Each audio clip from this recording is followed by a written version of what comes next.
आप सभी दर्शकों का स्पिरिचुअल नॉलेज चैनल पर हार्दिक स्वागत है।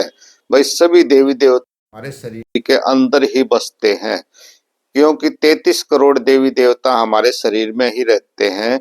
और जो मुख्य मुख्य देवी देवता हैं उनके लोक से होती हुई हमारी आत्मा, जीवात्मा उस परमात्मा साहिब जी तक पहुंचती है। और साहिब जी उस सतलोक में हैं, यानी 9 दरवाजे इस शरीर के अंदर होते हैं। 10वां दरवाजा उस साहिब जी का है, वहां पर हमारी आत्मा पहुंचती है और इस जन्म मरण के बंधन से मुक्त हो जाती है। और ये जितने भी कष्ट हैं सारे खत्म हो जाते हैं। और जो भी उसकी सारी इच्छाएं हैं, चिंताएं हैं, मानसिक परेशानियां हैं, समस्याएं हैं, सब समाप्त हो जाती हैं। तो ब्रह्म वेदी के अंदर संत गरीबदास जी ने इसको बताया है। तो मैं आपके सामने ब्रह्म वेदी की व्याख्या कर रहा हूँ, जो इस प्रकार है। गए विख्याल विशाल सत्य गुरु, अचल दिगंबर धीरे हैं। भगता हेतु काया धर आए, अवगति सत्य कबीर हैं। वो साहिब जी एक बड़ी चट्टान पर बिल्कुल शिथिल रूप से बैठे हुए हैं। और कबीर साहिब का ध्यान करने से, यानी सुषुम्ना नाड़ी से जब हमारे जीवात्मा पार हो जाती है तो तब साहिब जी के दर्शन होते हैं। और भक्ति काल के अंदर जो संत आए थे, जैसे नानक जी आए थे, दादू दयाल जी आए थे, या रविदास जी आए थे, या आप भाई जितने भी संत आए थे, तुलसीदास जी आए थे, तो सब के सब संत जो हैं उस परमात्मा का ध्यान लगाए हुए हैं। जितने भी देवी देवता हैं, ब्रह्मा विष्णु शिव या और जितने भी देवी देवता हैं, इनके आगे संतान्य हुई या 33 करोड़ देवी देवता उस साहिब जी का ही ध्यान लगाए हुए हैं। आगे क्या है, नानक दादू अगम अगादू, तेरी जहाज खेवट सही। भवसागर के हंस आए, भक्ति रंबर उर धरी। तो इन सब ने अपने दिल के अंदर भक्ति का, उस परमात्मा की भक्ति को स्थान दिया है और उस परमात्मा की भक्ति की है। तो साहिब जी का आगे रूप कैसे बताया है, अभी सतलोक में कैसा है। कोटि भान प्रकाश पूर्ण, कोटि भान प्रकाश पूर्ण, रोम रोम के लारे है। अचल अभंगी है सतसंगी, अवगति का दीदार है। कोई सत्संगी व्यक्ति, सच्चाई के मार्ग पर चलने वाला ही व्यक्ति उस साहिब जी का दर्शन कर सकता है।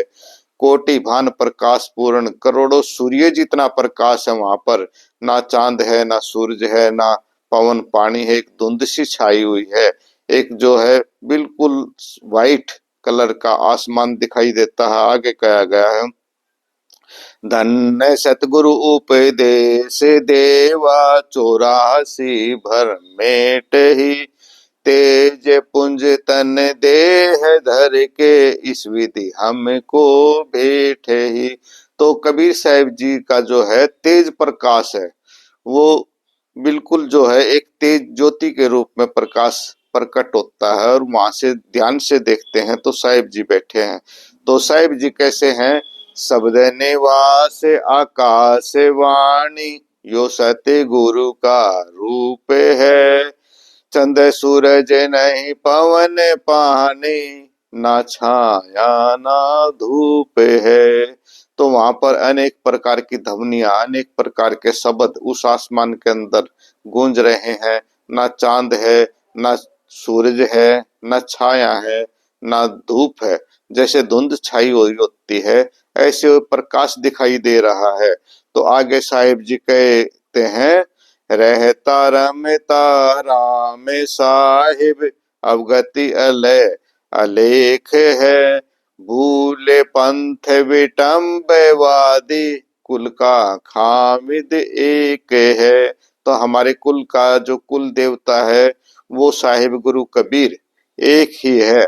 आगे कहा गया, रोम रोम में जाप जप ले, अष्ट कमल दल मेल है। सुरत निरते को कंवल पठाऊं, जहाँ दीपक बिन तेल है। अब सूरज है, चांद है, तारे हैं, बिना तेल के तो जल रहे हैं इतने दीपक, उस परमात्मा के ही हैं भाई ये सारे। उस परमात्मा ने इतने बड़े बड़े तारे, दीपक, सूरज जैसे बनाए हैं। क्या पता कितने आकाश गंगाएं हैं। एक ये तो एक आकाश गंगा हम इसमें रह रहे हैं, ऐसी ऐसी करोड़ों आकाश गंगाएं बना रखी हैं इस संसार में परमात्मा ने। तो सूरज और चांद जैसे जो दीपक हैं बिना तेल के जले हुए हैं, तो साहिब जी का प्रकाश चारों तरफ रोम रोम यानी मनुष्य के कण कण में वो परमात्मा समाया हुआ है। इस ब्रह्मांड के, इस धरती के कण कण में वो परमात्मा समाया हुआ आगे क्या है। हर दम खोज अनोज हाजिर, त्रिवेणी के तीर है, दास गरीब तबीब सतगुरु, बंदी छोड़ कबीर है। वो तो भाई हमारे अंदर और सतलोक में जो हम अब उसकी खोज कर रहे हैं, उसका ध्यान कर रहे हैं, वो साहिब गुरु कबीर सतलोक में बैठे हुए हैं। और उनका ध्यान करने से ही सारी समस्याएं, सारे दुख, सारी चिंताएं समाप्त हो जाती हैं और मनुष्य की सारी इच्छाएं पूर्ति हो जाती हैं। तो वीडियो देखने के लिए आप सभी दर्शकों का दिल से धन्यवाद। बोलो साधो सत साहिब, साहिब बंदगी।